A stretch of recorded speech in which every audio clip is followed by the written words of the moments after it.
네, 여러분 안녕하십니까. 용감한 토크쇼 직설 임종훈입니다. 문재인 대통령이 한미 정상회담과 유엔 총회 기조연설 등 3박 5일간의 방미 일정을 모두 마치고 귀국을 했습니다. 이번 방미 기간 동안 유엔 총회 연설을 통해서는 비무장지대를 국제적인 평화지대로 구축하겠다라고 제안을 해서 유엔 사무총장 등 유엔 측으로부터도 긍정적인 반응을 이끌어냈고요. 한미 정상회담에서는 두 나라가 북한과의 70년 적대 관계를 청산하고 대북 접근 방식에도 변화를 주자는 데 의견을 같이 했습니다. 한 걸음 더 나아갔다, 진전됐다는 평가도 그래서 나옵니다. 아직 날짜는 잡히지 않았지만 북미 실무협상도 곧 열릴 것으로 일단은 예상이 되고 있습니다. 이런 상황에서 미국의 민주당이 트럼프 대통령에 대해서 탄핵 절차를 추진하기로 했습니다. 이른바 우크라이나 스캔들 때문인데요. 이게 하노이 때처럼 혹시 북미 협상의 변수가 될 사건은 아닐지, 그 스캔들의 내용은 뭐고 실제로 탄핵 가능성이 있는지 여부, 그리고 결국 중요한 거는 이게 이제 우리 북미 협상 이런 부분까지 어떤 영향을 미칠 것이냐, 이런 부분까지 좀 살펴보도록 하겠습니다. 오늘도 여러분들의 의견 유료 문자를 통해서 기다리도록 하겠습니다. 자, 세 분 오늘 모신 분들 한 분 한 분 소개해드리겠습니다. 오른쪽으로 세종연구소 외교전략연구실장 홍현익 박사 모셨습니다. 어서 오십시오, 박사님. 안녕하십니까. 왼쪽으로 김관호 계명대 정치학교수 나오셨습니다. 교수님 어서 오십시오. 네, 안녕하세요. 마지막으로 협력연구원의 이인배 원장 나오셨습니다. 어서 오십시오, 박사님. 안녕하십니까. 예. 자, 이 세 분과 함께 본격적으로 좀 얘기를 나눠보겠습니다. 대통령 얘기부터 먼저 영상을 통해서 확인하시겠습니다. 문재인 대통령 미국 방문 목적은 단연 한반도 평화 프로세스 재가동이었습니다. 문 대통령은 트럼프 미국 대통령과 만나 북미 대화 진전 방안을 논의하고 이른 시기에 실질적인 성과, 즉 3차 북미 정상회담을 이끌어내자는 데 뜻을 같이 했습니다. 제3차 북미 정상회담이 이루어지면 아마도 한반도의 역할의 새로운 질서가 만들어지는 아주 세계사회적인 대해주는 업적이 될 것이라고 믿습니다. 특히 미국 무기와 셰일가스 구매, 자율주행차 공동 투자를 약속하면서 경제 영역까지 한미 동맹이 굳건함을 재확인했습니다. 유엔 총회 연설에선 한반도의 항구적 평화를 위해 남과 북, 국제사회가 함께 비무장지대를 국제평화지대로 만들자고 제안했습니다. 국제평화지대 구축은 북한의 안전을 제도적이고 현실적으로 보장하게 될 것입니다. 동시에 한국도 항구적인 평화를 얻게 될 것입니다. 청와대에선 북미 협상이 속도를 내면 오는 11월 부산 한아세안 특별정상회의에 김정은 위원장 참석도 가능할 수 있다는 희망 섞인 기대도 나오고 있습니다. 문 대통령의 이번 미국 방문이 얼마나 성공적이었는지는 조만간 시작될 북미 대화가 얼마나 빨리 어떤 성과를 내느냐에 달려있는 걸로 보입니다. 예, 지금부터 하나하나 좀 세밀하게 각각의 내용들을 좀 분석을 좀 해보도록 하겠습니다. 홍 박사님한테 먼저 이 얘기를 좀 여쭤보겠습니다. 비무장지대, DMZ에다가 국제 평화제를 구축하자 이 내용. 여기에는 이제 구테르스 유엔 사무총장도 긍정적이다라는 얘기를 했다고도 그러고요. 근데 이 DMZ에다가 뭔가 평화적인 어떤 공간으로 이 DMZ라는 공간을 이렇게 활용하자. 이 얘기는 박근혜 대통령 때 이미 나왔던 얘기라면서요? 네. 그러니까 오히려 더 하시지 않았을까 이렇게 생각이 됩니다. 국민 통합을 위해서 지난 정부에서 보수 정부에서 한 일이라도 좋은 건 우리도 한다. 그걸 이어받는다. 좋은 아이디어라면. 네, 좋은 아이디어이기 때문에 그러니까 박근혜 대통령은 평화공원을 만들자 이런 제안을 하셨는데 평화공원은 좀 작겠죠. 근데 이제 문재인 대통령의 제안은 좀 더 광역으로 비무장지대 전역을 그야말로 평화지대로 만들어서 네. 지금은 어떻게 보면 자연 생태나 그런 측면에서 보면 굉장히 인류에게 도움이 됐겠지만 그 지역이 남북 간을 장애물이 되고 또 교류 협력의 장벽이 되고 그런 상태고 대립과 갈등의 상징인데 네. 이제는 평화의 상징으로서 탈바꿈시킴으로써 한반도의 평화와 공동 번영을 기하고 나아가서 동북아까지도 이러한 평화 번영이 확산되도록 한다. 그래서 처음에 이제 유엔이기 때문에 유엔은 국제 평화 지향하는 세계인들의 무대잖아요. 그래서 평화 운동의 차원에서 세계 대인 지뢰 제거 운동하는 분들이 많이 있잖아요. 맞아요. 예. 그분들과 협력하고 남북한이 공동으로 지뢰를 제거한다. 근데 지뢰를 제거하면 아직 평화가 정착이 안 됐기 때문에 오히려 북한의 도발이나 남침을 유발할 수도 있는 거예요. 안보 공백지대가 생기잖아요. 지뢰가 없어지면. 따라서 그 지역에다 오히려 유엔의 평화기구, 뭐 군축기구, 또 환경기구, 생태기구 이런 거를 해가지고 연구도 하고 회의도 하고 평화운동을 해서 결국은 인류사의 대립과 갈등의 그 모든 지역을 평화지대로 만드는 그런 상징으로 만들겠다. 따라서 이게 이제 대통령께서 머릿속에 이제 구상하시는 거는 이렇게 해주는 게 비핵화에도 도움이 된다. 북한이 핵을 내려놓은 다음에 재래식 무기밖에 없어도 중간에 평화지대가 있기 때문에 북한으로서는 안도를 하면서 그러니까 뭐 완전히 안도는 아니겠지만 상대적으로 편안한 마음을 네. 가지고 핵을 내려놓을 수 있는 계기가 된다. 이런 구상을 제안하신 게 아닌가 봅니다. 예. 이 얘기 조금 한 걸음 더 들어가 볼까요? 그 박근혜 대통령 때 우리 홍 박사님도 말씀하셨지만 DMZ 세계 생태평화공원이라는 걸 만들자라고 했어요. 굉장히 좋은 아이디어라고 홍 박사님도 이렇게 평가를 하셨는데 그때는 왜 이게 어려웠던 겁니까? 그 사실은 우리가 이명박 정부 때부터 박근혜 정부까지 북한과의 관계가 굉장히 나빴어요. 그 연장선상이기 때문에 실질적으로 좋지 않은 관계인데 북한의 대북한 정책을 만들어가는 과정에서 그런 어떤 상징적인 걸 하면은 좀 좋겠다는 것이지 실질적으로 집행한 부분이 거의 없거든요. 그러니까 북한의 어떤 동의라든가 뭐 이런 것들이 없는 상황에서 이걸 일방적으로 제시하니까 추진이 안 되는 거죠. 우리 측에서 그냥 그렇죠. 예. 근데 이번에도 마찬가지예요. 이것들이 북한이 어떻게 호응을 하느냐에 따라서 이것이 전개가 그렇죠. 될지 안 예. 될지를 결정되는 것이지 우리는 그렇지만 이거를 이제 제안을 한 거잖아요. 그런데 이 제안의 장면이라는 것이 미북 간의 비핵화 협상, 실무 협상과 맞물려서 돌아가기 때문에 이게 가장 중요한 것은 여전히 이제 비핵화 실무 협상이란 말이에요. 그렇죠. 이것들이 잘 돌아간다 그러면 이것도 같이 맞물려 가서 일종의 상승 작용을 일으키면서 서로 간의 신뢰를 좀 더 조성시키고 특히나 이제 DMZ를 국제 평화지대로 만드는 건 뭐가 어떤 차이가 만들어지냐면 유엔이 여기서 개입하고 38만 개의 지뢰를 걷어내는 거 이것을 남북한만이 하는 것이 아니라 국제사회가 같이 와서 하는 거거든요.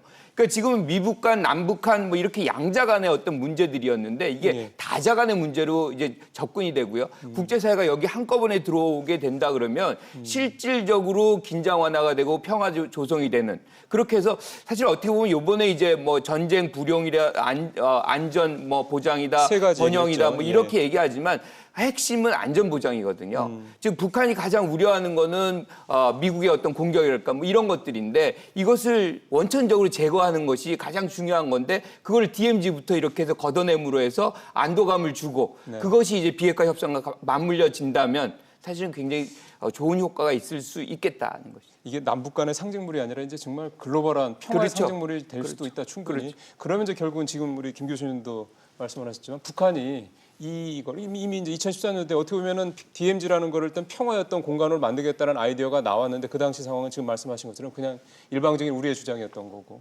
그러니까 어떻게 보면 한번 선입견이 생길 수도 있는 일이란 말이에요. 그래서 북한이 과연 문재인 대통령이 이번 제안 조금 더 구체적이고 조금 더 국제적으로 확대시킨 이 제안에 대해서는 북한이 아직까지 특별한 반응이 없는데 어떻게 생각할까요? 일단 컨트롤에서는 그런 전략은 저는 뭐 100억 동의가 되는 부분인데 문제는 뭐냐면 이게 박근혜 정부뿐만 아니라 이명박 정부 때도 안에 아주 조그마한 그 공약하고 있었고요. 네. 그전에 노무현 대통령도 이 이야기를 하신 적이 그 비무장지대 평화적 이용의 문제를 거론하신 적이 있었고 역대 정부에서 사실은 이 비무장지대를 어떻게 활용할 것인가 그냥 이게 끊겨져 있는 것들을 어떻게 할 것인가에 대한 고민들은 역대 정부에서 모든 정부들이 있어 왔던 건 사실이에요. 그런데 네. 지금 실효 협의를 못 시켰었죠.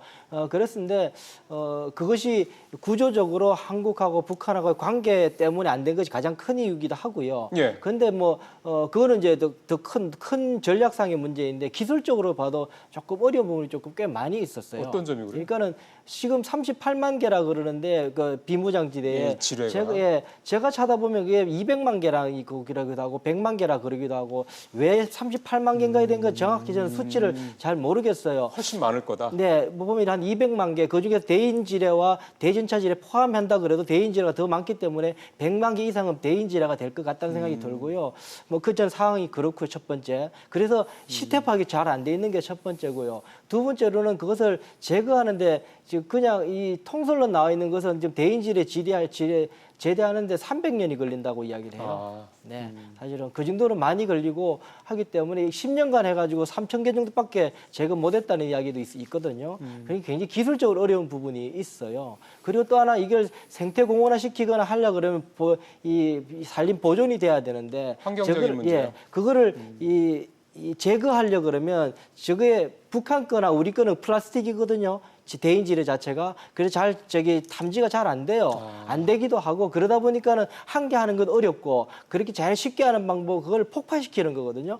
폭파시키게 되면 비무장지대에 지금 가지고 있던 생태가 다 그러네요. 엉망이 돼버려요. 그러네요. 그러니까 예. 여러 가지 문제가 기술적인 문제가 좀 있다라는 생각이 우선 들고 네. 그것을 어떻게 해결할 건지 이제 기술적으로 많이 진전돼 있으니까 뭐 방법이 있을 수 있겠죠. 뭐 그런 것이 있고 또 하나는 저는 이번에 가만히 찾아보니까 대통령께서 그 유엔 지뢰 행동 조직하고 같이 하면 되겠다라는 이야기를 해서 저는 그 조직 잘 몰랐어요. 그래서 사실 제가 유엔 지뢰 행동 조직. 예, 그거 같이 하면 국제사회 함께하면 좋겠다. 그런데 사실은 이 안보 전문가들에게 잘 알려져 있는 거는 대인지뢰 금지 협약이 더 익숙하게 있었거든요. 그건 미국도 가입 안 하고 한국도 북한도 가입을 안 했어요. 그래서 오히려 저는 욕심이 전 몇 년 전부터 이야기했던 것이 그 대인지뢰 금지 협약을 같이 남북한이 같이 들어가라.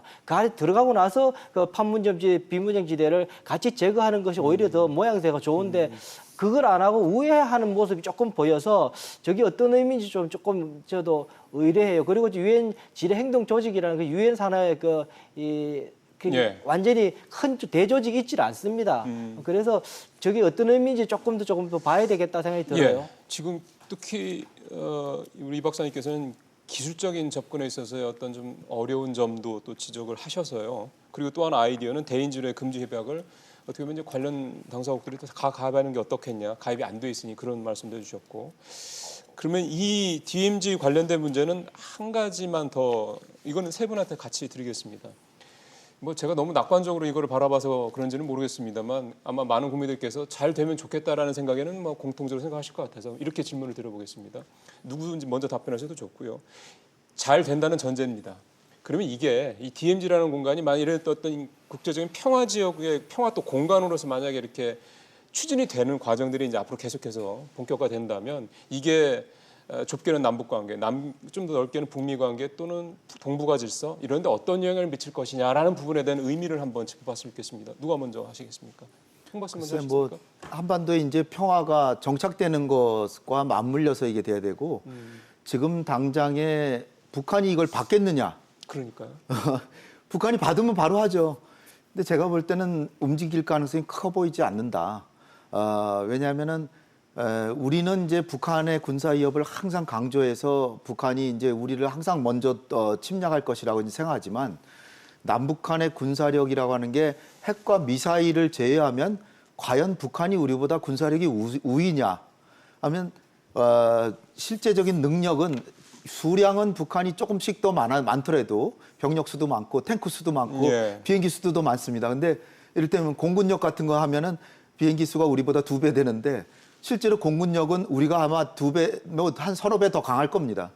그럴 정도로 북한은 핵과 미사일이지 그걸 제외하면은 오히려 우리를 두려워하고 있는 그런 상태. 경제력만 두려워하는 게 아니라 군사적으로도 재래식 무기 쪽에서 재래식 무기 쪽에서는 두려워한다고 생각하는데 거기에 완충지대에서 그 서로 이 군사력이 이동하는 거를 막고 있는 사실상 막고 있는 지뢰를 제거하는 거를 북한이 선뜻 하겠느냐? 저는 쉽게 응하지 않을 거라고 예. 이제 보고요. 예.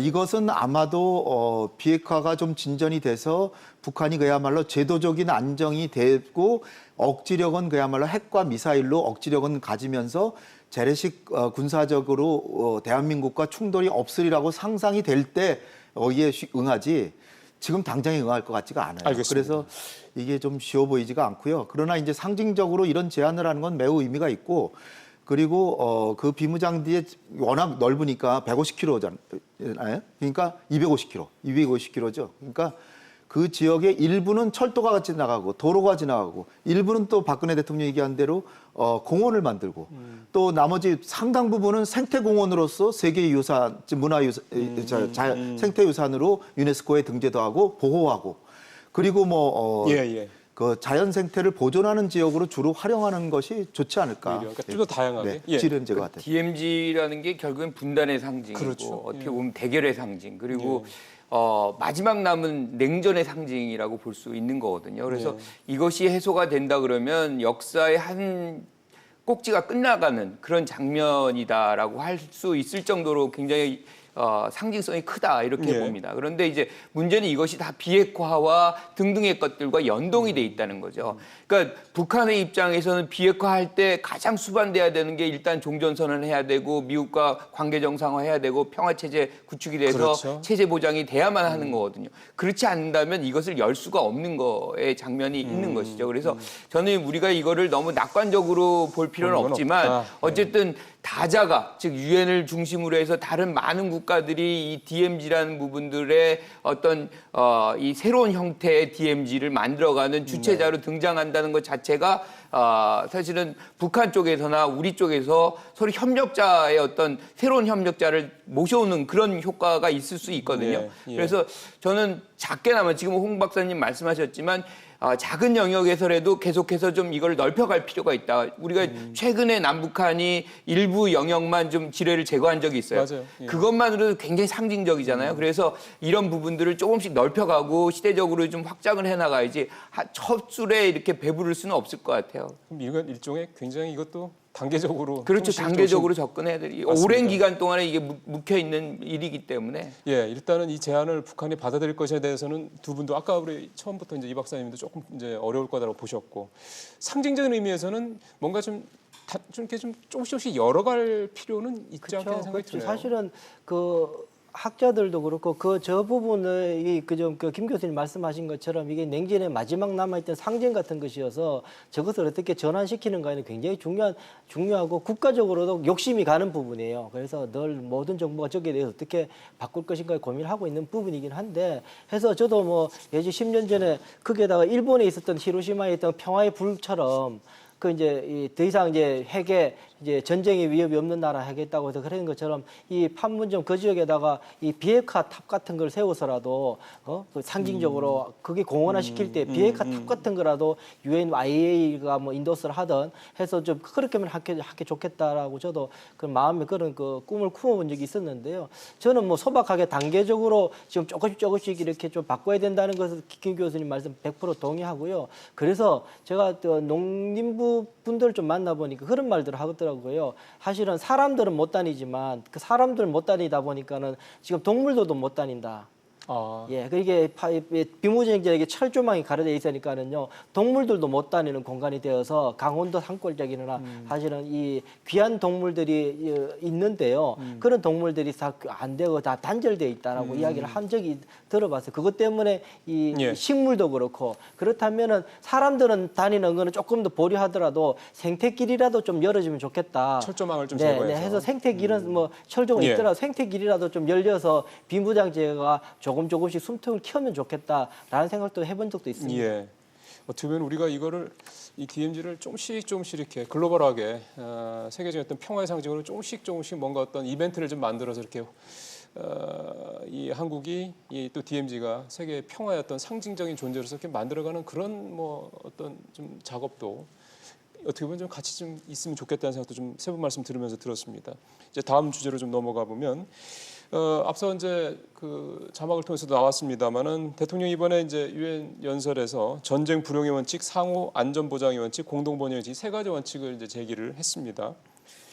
16일 날이요. 북한의 그 외무성 미국 국장이죠. 권정근 국장이 제도 안전, 발전 방해물 제거 이 얘기를 하면서 이제 뭔가 좀 북한의 새로운 셈법에 대한 이제 구체화 이런 부분들 얘기 나왔었는데 결국 이제 이 얘기가 뭔가 이제 북한에서 요구했던 제도 안전, 즉 체제 보장 관련된 거를 이제 대통령이 좀 받아서 뭔가를 좀 해보겠다고 제안을 한 게 아니냐 그런 생각이 좀 들어서요. 요 세 가지 원칙 얘기를 좀 한 말씀만 좀 들어보겠습니다. 우리 김 교수님부터 먼저 들어보죠. 중요한 거는 지금 북한에서 가장 우려하는 거는 결국엔 체제 보장이거든요. 그렇죠. 제도 그러니까 안전이요. 우리는 뭐 북한이나 과거 냉전 시대 때도 소련이나 뭐 중국이 공격할 거를 걱정했지만 그들도 미국이나 뭐 이렇게 더 강력한 군사력을 가진 국가들이 공격하는 거를 걱정하고 있었거든요. 그리고 최근에 이제 나온 보고서를 보면 사실상 그래요. 그러니까 미국이 거의 소련에 대해서 40배 정도의 역량을 가지고 있었거든요. 그 당시에. 그 당시에. 그러다 보니까 이제 소련 같은 경우는 미국이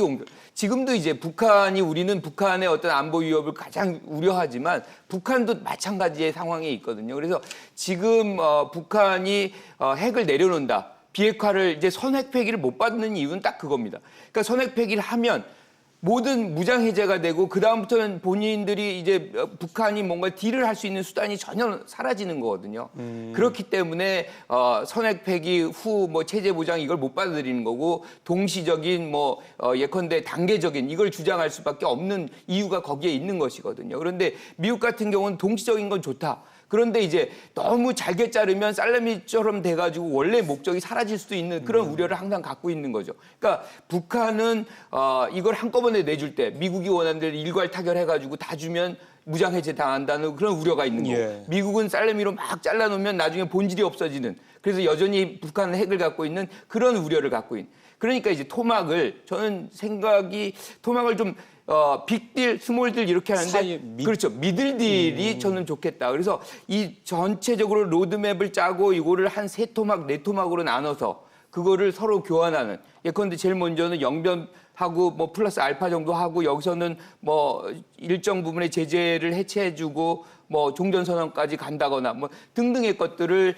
이렇게 동시적으로 좀 해준다 그러면 저는 뭐 불가능하진 않다고 생각을 해요. 그래서 그 실무진에서 그 부분들을 타진한다 그러면 그것들이 북한의 입장에서 요렇게 가면 체제 보장이 가능하겠다라고 느낀다 그러면 저는 북한이 나설 그 동기는 충분히 있다 이렇게 생각합니다. 이른바 영변을 중심으로 해서 미래 핵을 먼저 동결하고 그 다음에 현재 핵을 그러니까 이를테면 지금 새로 만들고 있는 프로그램들을 이제 중단해서 현재 핵을 동결하고 마지막으로 이제 과거 핵 만들어져 있는 것들을 이제 폐기하고 그리고 이제 추가적으로 거기 기술자라든가 원료라든가 기술이라든가 뭐 이것까지 다 걷어내야 되거든요. 그러니까 그럴 때는 이제 평화 체제를 보장을 해줘야 되는 거죠. 그렇죠. 알겠습니다. 자, 우리 이 박사님도 한 말씀 들어보죠. 그러니까 이게 우리 한국의 대통령께서 말씀하신 거잖아요. 지금 보면은 전쟁 불용의 원칙이나 상호 안전 보장의 원칙, 공동 번영의 원칙, 우리 한국의 대통령이 이야기한 건데 사실 제도 안전에 관한 것을 북한에서는 한국에게 요구한 게 아니에요. 그건 그렇죠. 미국에게 요구한 거예요. 그렇기 때문에 사실은 이게 얼마나 힘을 받을 것인가에 대해서는 조금 생각해 볼 필요가 있다라는 생각이 들고요. 또 하나는 저는 예전에 김정일 그 위원장이 사망했을 때 그때 저도 이제 청와대에 있으면서 그 상황 대책을 제가 주무관이었기 때문에 좀 일을 해봤는데요. 그때 정서하고 지금하고 다른 게 좀 굉장히 달라졌다는 게 뭐냐면 그때는 어떤 이렇게 좀 조심스럽지만 어쨌든 이야기를 기본적인 논제가 이제 북한이 취약해져 있으니까 저 사람들을 좀 덜 자극하면서 상황을 관리하기 위해서 이 대한민국 정부가 어떻게 해야 될 것인가라는 차원에서 이렇게 관리를 했어요. 그러니까는 겨울이었는데 일단 그 뭐 크리스마스 트리도 하는 것도 하지 말고 일단 군사적인 경계태세도 내부적은 하더라도 그냥 공개적으로 올리지 말고 이런 식으로 이렇게 조치를 하면서 지금 저쪽에 취약해져 있으니까 괜히 우리가 세게 이걸 반응해서 저 사람들이 그렇게 어려워지면 안 된다 이렇게 그런 상황이었거든요. 그런데 지금 상황에 보게 되면 오히려 어쩌면 그러니까 우리를 두려워하냐 이거죠. 제가 솔직히 말씀드리면 핵을 가진 이후에 사실 한국은 그래서 다시 말씀드리는 게 이 제도 안전에 대해서 한국은 별로 크게 지금 변수가 안 될 거라고 보는 상황이어서 이 대통령께서 말씀하신 이 부분은 바람직하고 좋은 점에도 불구하고 북한을 움직이기에는 부족하지 않겠는가라는 생각이 듭니다. 예, 알겠습니다. 그러면은 이제 홍 박사님한테 이렇게 여쭤보겠습니다. 한미 정상회담 때 두 정상이 두 나라가 북한과의 관계를 전환해서 70년 가까이 지속되온 적대 관계를 청산을 하고 종식을 하고 한반도에 항구적인 평화체제 구축을 할 의지를 제어하겠다. 이렇게 이제 청와대에서 나온 정확한 멘트가 딱 요거거든요. 그럼 앞에서 말한 전쟁 불용의 원칙이라든가 안전보장 뭐 이런 부분들이 어느 정도 양 정상 간에 좀 공감을 좀 했다 이렇게 봐도 되는 거 아닙니까? 그렇죠. 그러니까 우리야 뭐 그런 의사가 분명히 있었고 트럼프 대통령도 거기 동의했다는 얘기인데 결국은 김 교수님께서도 얘기하신 것처럼 이게 우리가 그 북한 남북 간의 관계는 작년 9월 19일 날 남북 군사 합의서에서 사실상의 종전선언에 갔는데 이인배 원장이 얘기하신 것처럼 이 북미 간의 북미 간에는 종전선언을 안 해줬잖아요. 그렇죠. 사실은 제가 알기로는 작년 싱가포르 정상회담에서 트럼프 대통령이 내가 지금 오늘 종전선언에 서명은 안 하지만 백악관에 가면 조만간에 서명하려고 한다. 이러고 갔다는 거예요. 아, 그래요? 네, 그런 얘기가 복스라고 하는 언론을 통해서 나온 적이 있거든요. 그런데 전혀 그 얘기는 한마디도 지금까지 하지도 않고 그렇죠. 그렇죠. 그러니까 3년 싱가포르 합의에서 일항에서는 북미 관계 정상화. 관계 정상화하려면 연락대표부라도 설치를 해야 첫 번째 단계. 뭐 그걸 잘게 나눴어. 북한이 좋아하는 살라미로 해도 연락대표부라도 설치를 해야 되는데 안 하잖아요. 아무것도 없죠. 말 한마디조차 없었죠. 이익대표부나 연락대표부. 전혀 없었고.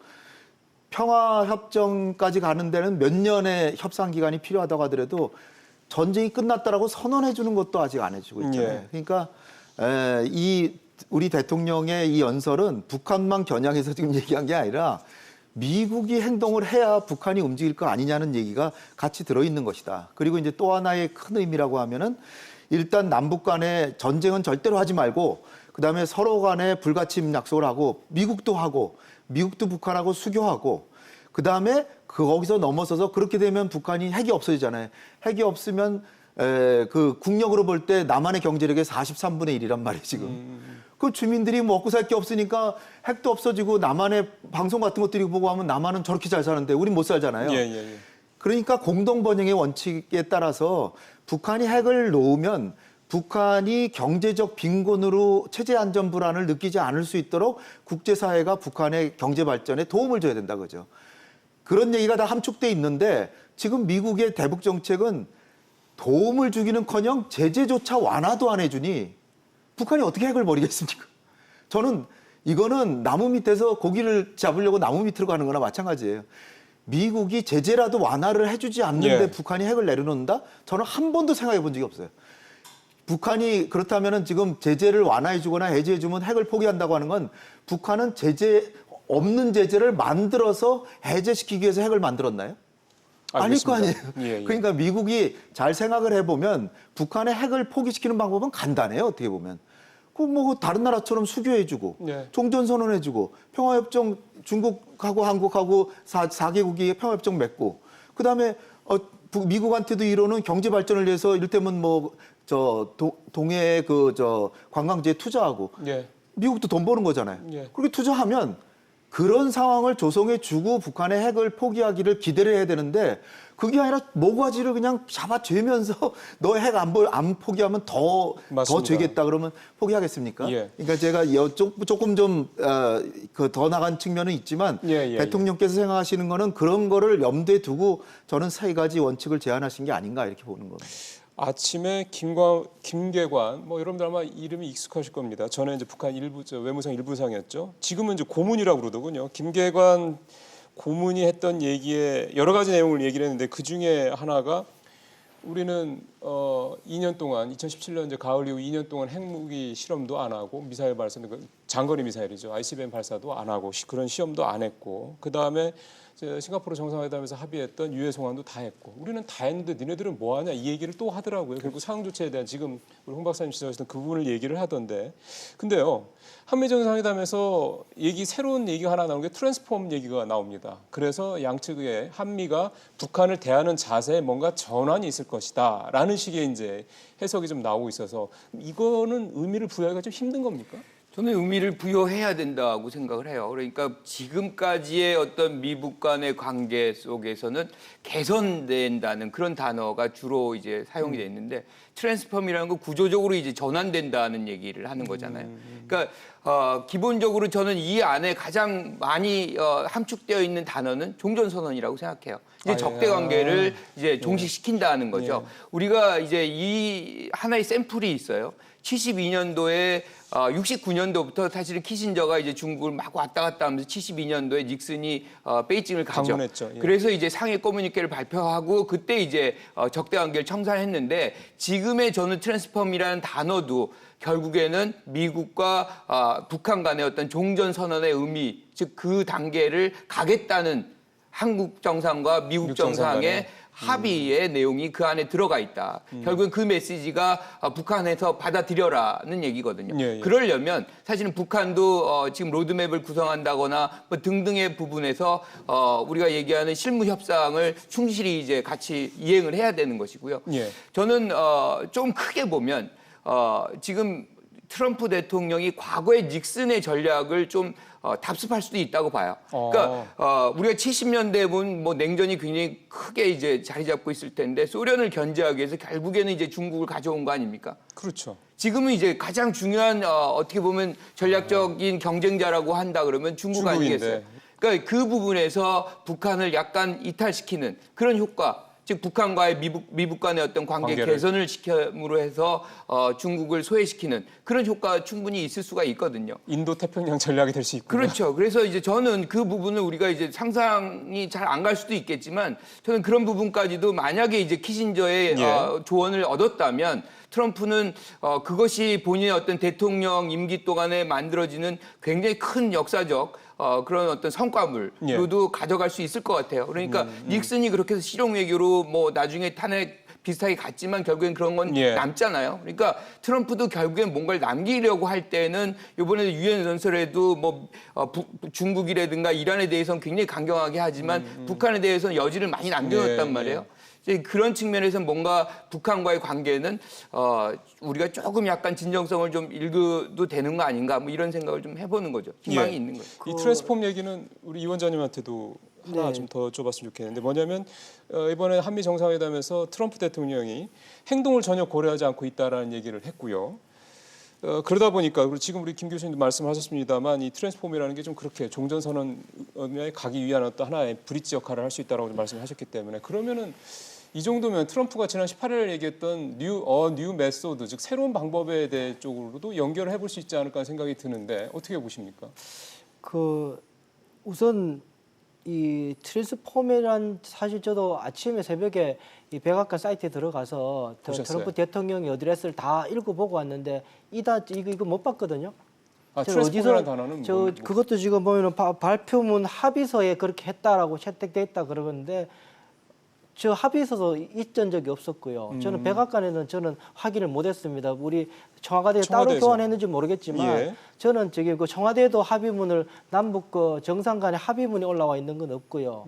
그래서 그냥 제가 확인한 바로는 두 정상들이 이야기했던 모두 발언 쭉 했던 것들을 그 영문본으로 백악관에서 트럼프 이야기한 거 우리 대통령 이야기한 거 영문본으로 쭉 올려놓은 게 다더라고요. 거기에 이제 트랜스포메이션 아까 대통령께서 그 대전환 말씀하시잖아요. 그 3차 북미 정상회담이라면 역사적인 대전환이 있을 거다. 그거를 그냥 영어로 트랜스포메이션이라고 번역한 게 제가 본 건 다거든요. 네. 다른 정보는 저는 갖지를 못했습니다. 그래서 저거를 지금 왜 이렇게 크게 해석하는가에 대해서는 저는 해석을 못 해내겠습니다. 솔직히 말씀드리면. 네, 그래서, 알겠고요. 예. 그다음에 그 새로운 방법이 그러면은 그래서 예. 이제 사실은 이게 새로운 방법이라는 것이 또 이 27분간 이야기하는 중에서 1분 정도 이야기하는 성에서 그냥 그 뉴 메소드 이야기했던 볼턴 요가다가 나왔던 이야기고 그거 나서 그 어떤 거기에 대한 내용도 나와 있지 않았는데 예. 너무 많은 것을 그걸 가지고 해석해 내고 있는 건 아닌가. 알겠습니다. 그런 생각이 좀 많이 듭니다. 근데 저는 이제 사실 트럼프 대통령의 뭐 새로운 방법 뭐 이런 부분이 그거의 출발점은 볼튼을 해임한 경질한 부분이거든요. 무조건 거기서 시작. 그렇죠. 거기서 시작하는 거죠. 그러니까 선핵 폐기는 일단은 우리의 대안이 아니라는 것을 그 메시지를 분명하게 이제 북한에게 보여준 거기 때문에 그 다음부터는 사실은 북한과의 어떤 실무 협상 속에서 더 하나씩 도출되는 것이고 그렇게. 협상의 과정 속에서 뭔가가 나와야지 그걸 먼저 얘기를 한다. 우리는 언론도 그렇고 뭔가가 다 이렇게 알고 네. 협상을 한다 그러지만 그러면 이제 협상의 묘미도 또 레버리지도 사라지기 때문에 잘 밝히지 않죠. 그러니까 이렇게 생각하시면 될 것 같아요. 예, 우리는 지금 한미 간에 정상회담을 했잖아요. 그렇죠. 근데 우리가 기다리고 있는 건 북미 간의 실무회담이란 말이에요. 뭐 차관복급 정도나 되는 그런 급의 회담이 아직 날짜도 안 잡혔는데 거기에 대해서 우리는 어떤 자세와 어떤 정도의 뭐 인센티브를 주고 어떤 정도의 요구를 하겠다 이걸 얘기해 버리면 어떻게 되니까 자기 패를 보여주고 노름하는 거랑 똑같죠. 아니 카드를 그 포카를 하든 뭘 하든 그 우리 놀이할 때 자기 패를 딱 숨겨놓고 있어야지. 암시만 해야지. 나 그냥 씩 웃어버린다든지 그런 정도 하는 것이지 정상회담을 한 내용을 미주알고주알 우리가 새로운 접근법이라고 내놓을 수는 없는 거죠. 그런데 잘 가만히 관찰해 보면 문재인 대통령의 모두 발언에서도 조만간에 실무회담이 열리기를 기대하고 그랬죠. 그 실무회담의 실질적인 성과가 이루어져서 정상회담이 된다면 한반도의 비핵화를 가져오는 세계사적 대전환, 대단했다. 업적이 될 것이다. 그 뒤에 가로치고 업적이 되면 노벨 평화상을 타시게 된다. 이런 얘기예요. 그 얘기인데 예. 그리고 나서 예. 정상회담 끝나고 브리핑 나오는 걸 보면 실무회담에서 실질적인 진전을 가져와서 정상회담으로 갈 수 있는 방안에 대해서 진지하게 논의했다. 그러면은 실무회담에서 실질적인 성과가 나오려면 어떻게 되죠? 새로운 방법론을 적용 안 하면 안 나오죠. 그럼 그 얘기를 한 겁니다. 근데 뭐 체제 안전 보장, 제재 완화 이런 얘기는 안 했다.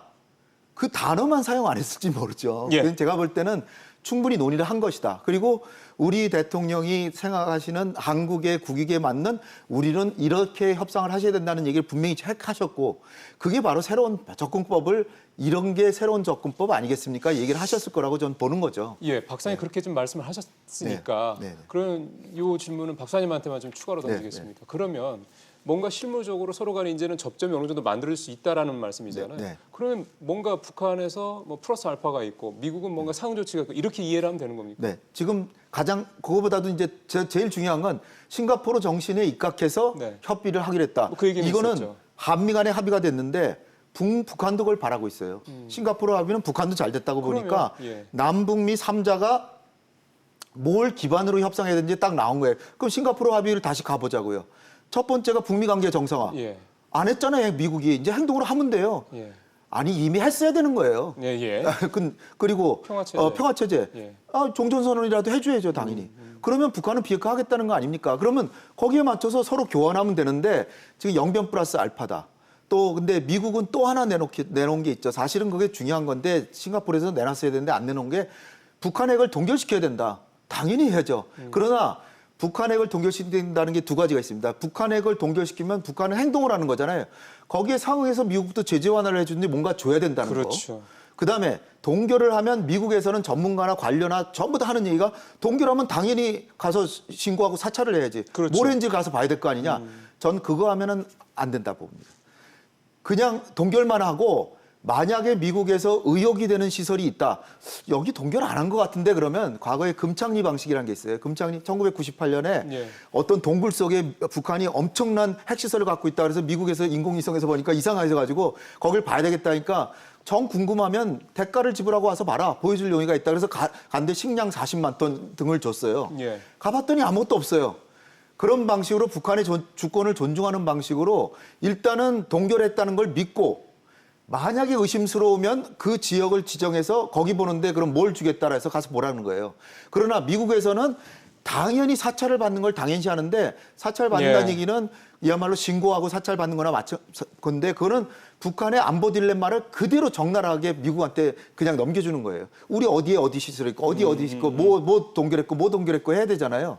그러면 그거는 북한은 안보 딜레마가 생긴다고요. 그러니까 철저하게 상호 안보나 상호 위협 감소의 원칙에 따라서 물론 미국은 자기 위협은 안 줄이죠. 근데 그 동결만 해야지 그걸 사찰까지 해야 된다. 그러면 안 된다는 거예요. 이 굉장히 중요한 겁니다. 디테일이 중요하다 그러잖아요. 예, 악마의 디테일이라는 말도 그래서 나오고요. 알겠습니다. 지금 혹시 홍 박사님 말씀에 대해서 뭐 반박하시거나 뭐 더 첨언하시거나 있으시면은 하고요. 아니면은 긴급한 얘기로 좀 넘어갔으면 좋겠습니다. 저는 짤막하게 말씀드리면 사실 이게 옳고 그름의 문제로 뭐 더 말씀드리고 싶지는 않고 미국과 한국이 이 북한을 접근하는 방식의 철학적인 그 기본이 다르기 때문에 네. 이거 좀 어려운 부분이 있을 겁니다. 미국 같은 경우는 북한 뭐 이거 북한을 못 믿죠. 성선설, 성악설처럼 생각하기 때문에 성악설로 보기 때문에 어쨌든 더 억제고 더 이렇게 강압적으로 그 일을 더 도출해 내겠다. 그러한 핵 포기의 국제 구조를 만들겠다는 게 미국의 입장이고 그런 이제 북한은 못 받아들이는 거죠. 오히려 한국 같은 경우에는 다독거리면은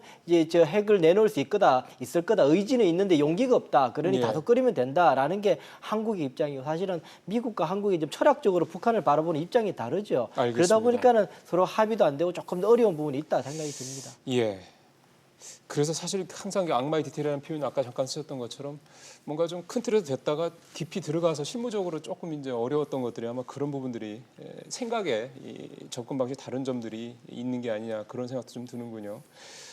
김계관 외무성 고문 얘기를 좀 했고요. 담화를 냈고요. 사실은 한미 정상회담 문재인 대통령 유엔 총회 연설 이후에 북한이 조용히 있다가 오늘 아침에 이제 7시 좀 넘어서 이 기사가 올라왔던데 뭐 내용 이렇게 뭐 대단한 새삼스러운 내용들이 많이 있다라기보다는 기존에 했던 얘기들 좀 계속했고요. 선 핵포기 주장에 대해서 워싱턴 정가가 여전히 그 주장을 하고 있다라는 얘기면서 워싱턴 정가 얘기를 오늘 이번에는 탁 끄집어내서 얘기를 했더라고요. 그래서 이런 어떤 김계관의 의도는 무엇인지 또 최선이나 리용호가 아니라 고문으로 있는 김계관이 왜 이런 반응을 내보였는지 그다음에 폼페이 국무장관의 얘기는 아직 날짜를 못 잡았다 또 이런 얘기도 있어요. 이 세 가지 얘기를 좀 종합을 해서 북미 실무협상에 대한 전망까지는 같이 해봤으면 좋겠습니다. 김 교수님부터 하실까요? 북한이 사실은 굉장히 복잡할 겁니다. 이 계산이 쉽지가 않아요. 왜냐하면 지금 이 트럼프가 탄핵의 과정에 진입을 하고요. 네. 선거에서 재선될 가능성도 높아 보이지 않을 수도 있어요.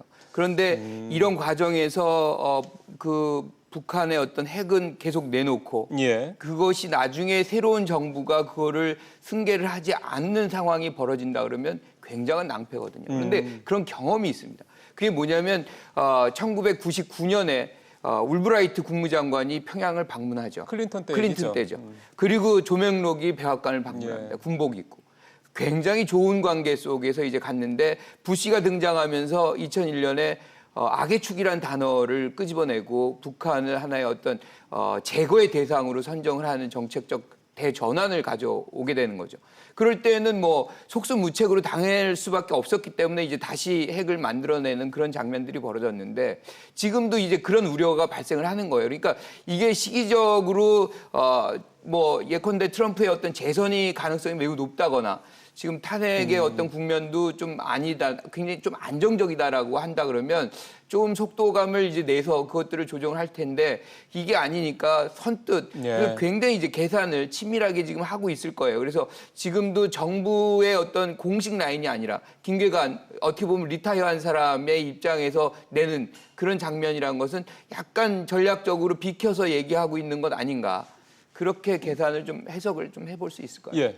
우리 이 위원장 먼저 하시겠습니까? 그러니까 좀 보면은 다 이야기했어요. 그 북핵 그 협상을 해봤거나 할 수 있는 당사자들은 다 이야기를 했어요. 9월 9일날 최선희 제일 부상 이야기하고 그다음에 미국 국장 권정근 이야기하고 16일 날이요? 그다음에 김명길 이야기하고 예. 그러니까 그거 해야 될 사람 다 이야기했어요. 그다음에 이제 김계관까지 이야기를 하고 있는 거죠. 그러니까는 북핵 채널에 정책 결정에 영향 미칠 만한 북한에서 할 사람들은 다 이제 한 거죠. 근데 동일한 메시지죠. 트럼프 대통령 용단이 칭송하는 거 첫 번째. 그렇지만 미국은 새로운 좀 그 방향을 내놔야 된다는 거. 그 비슷한 이야기를 계속 하고 있다라고 계속 이제 그러니까는 실무 협상을 하긴 해야 되는데 미국으로부터 새로운 카드가 나올 때까지는 이제 안 하고 있는 또는 못 하고 있는 상황이니까 이제 그거에 대해서 계속 압박을 하고 있는 것이 첫 번째일 것 같고요. 실무협상이 그래서 지금 9월 말에 열리지 못할 수 있다는 것도 그게 원인일 수 있겠죠. 네, 지금 그것이 안 되면 북한으로서도 이번에 만약에 실무 협상에서 또 미국이 그냥 또 협상이 안 되게 되면은 정말 어려운 상황이 미국도 마찬가지고 북한도 마찬가지고 이번에 테이블 올라갈 때는 어떤 식으로든지 뭐 열매를 맺어야 되는 서로 간의 강박은 있을 겁니다. 그런데도 불구하고 내놓기는 싫고 이렇게 되면은 상대방으로 하여금 뭔가를 얻어야 되는 둘 다 미국이든 북한이든 그런 상황이기 때문에 못 열리고 있는 상황인 것 같다라는 생각이 들고요. 또 네. 하나는 김계관이라는 사람은 워싱턴 DC에서 그래도 꽤나 많이 알려진 사람이죠. 사실 권정길이나 김명길이나 보다 훨씬 더 김계관은 20년 동안 네, 북핵 네. 협상에서 워싱턴 DC에 저 사람 정도는 그 회의에 가보면 네, 나도 만나봤다 그런 사람이니까 이런 사람이 던지면 워싱턴 DC에서 조야에서 좀 막 보겠다. 말이 꽤 많이 돌게끔 만드는 그 효과도 있을 거다. 그래서 김계관까지 나왔을 거다 생각이 듭니다. 예, 문정인 대통령 특보가 잘 되면은 한 70% 합의가 될 수도 있는데 잘못되면은 2017년도 그 마지막 핵실험 있었던 그때 이상으로도 상황이 나빠질 수 있겠다라는 전망을 하더군요. 우리 이 위원장님 말씀한 것처럼 이번에 잘 안 되면 상당히 그 후유증이 클 수도 있다라는 뜻으로 좀 이해가 좀 됩니다. 전망까지 우리 북미 실무에서 전망까지 들어볼까요? 중요한 것은 지금 북미 협상에서 갑이 북한이라는 거예요. 저는 북한은 확실한 과배에 위치해 있어요. 6월 30일 날 판문점에서 문재인 대통령 포함해서 3자회동하고 트럼프하고 김정은하고 이제 얘기를 나눈 가운데 중장거리 중장거리 미사일과 핵실험은 안 하겠다. 그 대신에 단거리는 할 수도 있다는 내용을 이제 암시한 거죠. 그거와 함께 2, 3주 내로 실무회담을 하겠다라고 약속을 했습니다. 근데 지금 3달이 흘러갔어요.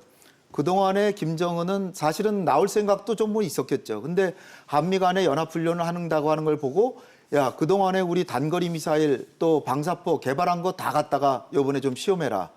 남한은 F-35를 들여온다는데 우리는 단거리 미사일을 발사해서 우리 나름의 억지력을 가져야 되겠다라고 이제 실험을 했어요. 이제 실험할 게 별로 없을 거예요. 10차례나 했어요. 5월 달부터. 그러니까요. 그래서 이제 자기네 그 재고가 돼 있는 그 무기 실험도 했고, 그 다음에 미국한테 우리가 그렇게 초조하지 않다는 것도 충분히 보여줬고, 그 다음에 이제 그 최선희를 통해서 이미 9월 9일 날 나간다고 했어요. 요번에 또 안 나가면 이제 늑대화하는 양치기 소녀가 되신 거죠. 그래서 나오긴 나오는데 단도리를 하고 나오려는 거예요, 지금. 왜냐하면은 지금 한미 정상회담에서 제가 말씀드린 것처럼 실제로 얘기를 했더라도 이 새로운 방법을 내놓지를 않으니까 또 트럼프 대통령이 작년 싱가포르에서 종전선언에 서명할게 해놓고 안 하잖아요. 그러니까 요번에 확실히 실무회담 나오기 전에 우리가 좀 안심시켜주고 나와라. 그러니까 어떻게 보면 김계관의 얘기는 곧 나오겠다는 얘기의 전초 성명이라고 전 보고요. 김계관이 한 이유는 김계관이 9.19 공동성명 서명한 사람이에요. 그러니까 우리 송민순 지금 장관이 되신 그 육자회담 대표 크리스토퍼 힐하고 같이 베이징에서 그 유명한 9.19 공동성명을 서명한 사람이고요. 한동안 북핵 문제에 풍미했었죠. 이 사람이 존 볼튼급이에요. 존 볼튼 작년에는 존 볼튼을 나무라는 성명을 발표했잖아요. 그리고 이제 좀 건강이 안 좋아서 지금 고문인데 리용호보다도 선배예요. 그러니까 강석주와 같은 역할을 지금 하면서 하는데 굉장히 무게가 실리죠. 실리는데 하는 얘기가 첫째는 트럼프 대통령의 결단력을 높이 평가한다. 글쎄요. 따라서 근데 왜 결단력을 이번에는 왜 발휘 안 하시냐 이러면서 슬쩍 유도하면서 트럼프 대통령 말로만 하시지 말고 작년 싱가포르에서 얘기했던 거 행동으로 왜 안 하냐 이러면서 이제 한미연합훈련도 계속 하고 있지 않냐 이런 식으로 나무라면서 뭔가 구체적인 걸 내놔라. 그럼 우리 나가겠다라는 얘기를 이렇게 돌려서 한 거다. 이렇게 그러게요. 폼페이오는 물론 뭐 아직 확정되진 않았다고 얘기는 하는데 지금 상황에 봐서는 어쨌든 뭐 심협상이 안 열릴 수는 없는 상황까지 좀 가고 있는 건 분명하니까요. 근데 이런 상황에서는 변수가 좀 나왔습니다. 우크라이나 스캔들 얘기인데요.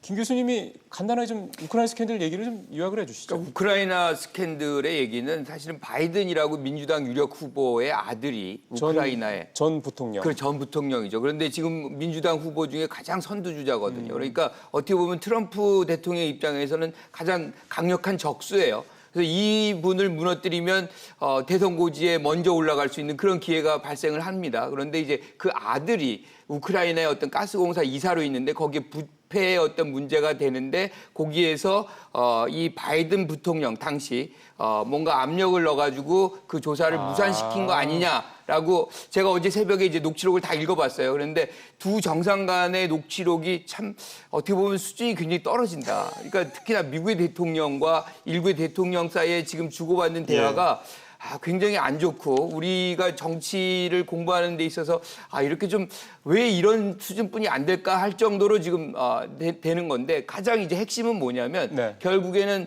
트럼프 대통령이 그 젤렌스키 대통령에게 우크라이나 대통령에게 그 조사를 시킨 거예요. 요구한 거예요. 그 요구를 한다는 거는 결국에는 그 증빙 자료가 오면은 어떻게 되는 겁니까?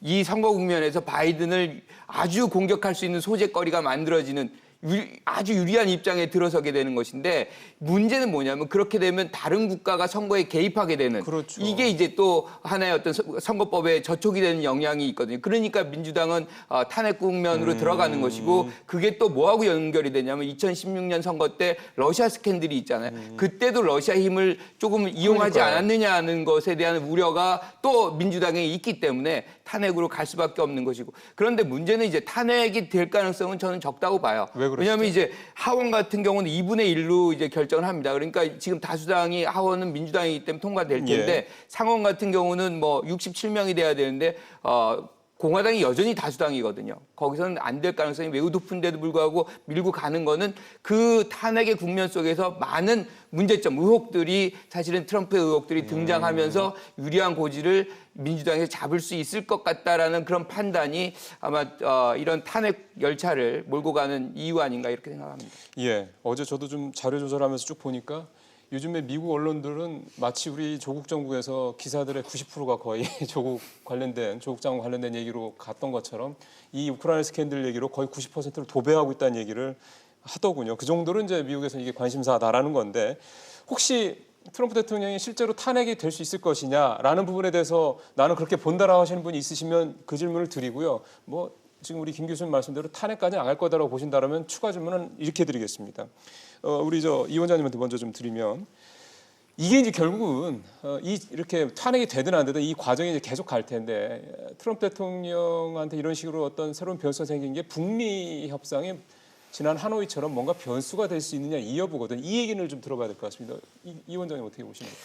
그러니까는 그래서 하려면 생각이 이제 유추를 어떻게 해야 되냐면은 이제 상당히 이제 트럼프 대통령이 이 우크라이나 문제로 지금 이게 궁지에 몰리게 되니까 그거에 대해서 전국을 전환하기 위해서 북한 문제를 아주 적극적으로 풀거나 아주 부정적으로 만들거나 해가지고 국면을 전환시킬 수 있겠다라는 대단히 정책적인 문제길이라기보다는 정치적인 이제 산법으로 그렇게 할 수 있겠다라고 생각하고 있는 것 같은데요. 앞서 말씀드린 것처럼 이번에 총회를 끝나고 나서 35분간 그 기자회견 하는데 단 1도 북한 문제 이야기 안 나오고 우크라이나 문제마다 그냥 그만할게 그러고 가버렸지 않습니까? 그 정도로 지금 그런 상황인데 과연 그 지금 몇 번 말씀드리겠지만 트럼프 대통령이 미국 사회에서 한국의 북한에 관한 이 관심도가 사실은 30분 이야기할 때 1, 2분밖에 안 되는 수준인데 과연 그것을 이용해 가지고 우크라이나 전국을 완전히 뒤집을 수 있을 정도로 갈 수 있을 것이냐? 저는 조금 회의적이에요. 정무적으로 봐도 좀 회의적일 거다라는 생각이 들어서 이거는 제가 볼 때는 트럼프 대통령이 북한 핵 문제 해결이 성과가 나면 그것을 세게 일단 사용할 거고 안 그러면은 로우키로 그냥 덮을 가능성이 선거 전국에서 높다. 저는 그렇게 봅니다. 예. 그러면 우리 홍 박사님도 시간이 많지 않아서 한 1분 반 정도로 짧게. 오히려 북핵 협상을 더 촉진할 수도 있고요. 왜냐하면 트럼프 대통령이 내가 외교 정책에서 제일 잘한 거는 북한을 관리하고 있는 것이다. 김정은과의 관계가 좋은 것이다. 이렇게 했기 때문에 하노이에서 김정은에게 이제 그 빅딜을 갑자기 제안하고 결국 합의를 보지 않은 것은 그 당시에 그 코온 변호사가 의회 청문회 바로 미국 같은 시간에 하고 있었는데 그랬죠. 사기꾼이다, 뭐 인종차별주의다, 뭐 이렇게 하니까 트럼프 대통령이 낮은 수준의 합의에 서명하고 왔다. 굉장히 그 코온 변호사 때문에 그렇고 낮은 수준의 합의라는 게 용납이 안 됐는데. 한번 이제 그 성과 없이 끝나고 다시 한번 북한이 계속해서 미사일 쏘고 이러는 것보다는 진전하는 게 낫은 게 아니냐라는 분위기까지 만들어놨기 때문에 지금 트럼프 대통령은 북한을 그 소홀히 할 입장이 아니다. 그래서 하는데 그러나 이제 전망이 여기 이제 더 중요한데 빅딜이 나오지는 않는다 그렇죠. 왜냐하면 북한 입장에서 보면 내년에 아까 김 교수님께서 얘기했듯이 그 클린턴 다음에 부시가 등장해가지고 갑자기 대북 정책을 강경 기조로 바꿨듯이 만약에 트럼프가 내년에 떨어지면 빅딜을 해놨다가 새 대통령 와서 그냥 엎어버리면 북한만 손해잖아요. 따라서 합의는 나오되 너무 큰 기대를 하면 안 된다. 그러나 합의 나올 가능성은 매우 크다. 왜냐하면 합의를 안 보면 큰 일을 저지를 수도 있기 때문에 김정은이. 트럼프는 반드시 뭔가의 합의는 보는데 빅딜이 아니라 한 중간 딜 정도에서 뭔가는 할 것이다 이렇게 보여집니다. 그리고 북한도 그 다음 순을 계산을 해야 되기 때문에 그럼요. 여기서 한꺼번에 다 내줄 수도 분명히 없다. 알겠습니다.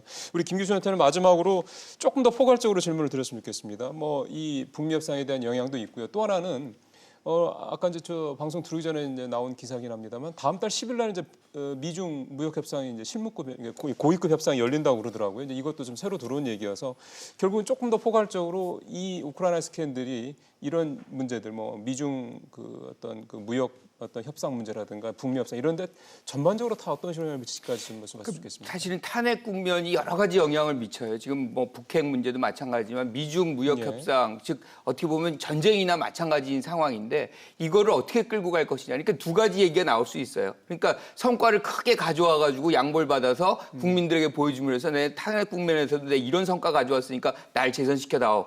이런 것들이 하나 있고 오히려 더 강경하게 그러니까 뭐 만만한 어떤 성과보다는 더 이제 실망할 수 있는 그런 가능성이 있기 때문에 오히려 강경하게 밀어붙여서 그런 부분에서 자신의 어떤 지지층을 결속시켜서 선거를 이어가는 그런 장면들이 있을 수 있을 것 같아요. 근데 저는 사실 후자 쪽이라고 봐요. 왜냐하면 지금 트럼프 지지층이라는 거는 저소득층에 뭔가 일자리를 잃고 굉장히 어려운 부분에 있는 사람들이고 그런 부분의 어떤 책임을 중국과의 어떤 무역 적자 속에서 찾는 사람들이 굉장히 많거든요. 그래서 지금의 트럼프의 어떤 지지도 상당 부분 중국에 대해서 강경책을 유지하고 있는 부분에서 오는 것들이 굉장히 많다. 이렇게 해석한다 그러면은 저는 이 부분에서 빨리 해소시켜가지고 성과를 보여주는 것보다는 오히려 더 강경한 입장을 갖고서 중국을 몰아붙이고 그걸 통해서 지지력을 결핍시켜서 선거를 치르는 그 장면으로 갈 공산이 저는 크다. 그럼 미중 무역 협상은 조금 이제 부정적인 쪽으로 그렇죠. 보시는 거고요. 협상은 이제 계속 예. 나갈 겁니다. 하지만 지금까지 우리가 18년 7월 달에 먼저 터진 거 아니에요. 이제 무역 전쟁이. 지금까지도 온다는 거는 20년 우리 얘기하는 선거 때까지 계속 갈 공산이 저는 있다고. 그러면은 이제 뭐 맞아 북미 협상에 대해서는요. 북미 협상 같은 경우는 지금 말씀하신 대로 그 여파가 그렇게 크지 않거든요. 그런데 이제 트럼프 입장에서도 모든 면에서 전선을 유지하는 것보다는 뭔가 성과물이라도 하나 만들어 놓는다는 거. 특히나 이제 북한의 비핵화는 몇십 년 묵혀 있는 그런 거고 많은 정부의 대통령들이 성취를 못했어요. 만약에 이거를 본인이 해놓는다. 그러면 다른 대통령, 클린턴, 무슨 오바마, 네. 부시 등과의 차별화를 만들어낼 수 있는 아주 좋은 그런 상징적인 성과이기 때문에 저는 이거는 한번 기대를 해볼 수도 있겠다 이렇게 희망을 네. 걸어봅니다. 그럼 결국 이제 뭔가 단계적인 상황으로 갈 수밖에 없는 거군요. 어차피 빅딜이 되기는 힘든 상황이다 그러면 서로 간의 현재의 입장에서 봤을 때는 그 단계적인 어쨌든 그게 스몰딜이 될지 어떨지는 모르겠습니다만 그 결과물이 정말 그래서 더 기대가 좀 되는군요. 자, 오늘 이제 한미 정상회담 그다음에 유엔 총회 연설, 북한 김계관 고문의 얘기들, 그다음에 우크라이나 스캔들 얘기까지 쭉 살펴봤습니다. 홍 박사님, 김 교수님, 이인배 원장님 말씀 잘 들었습니다. 고맙습니다. 고맙습니다.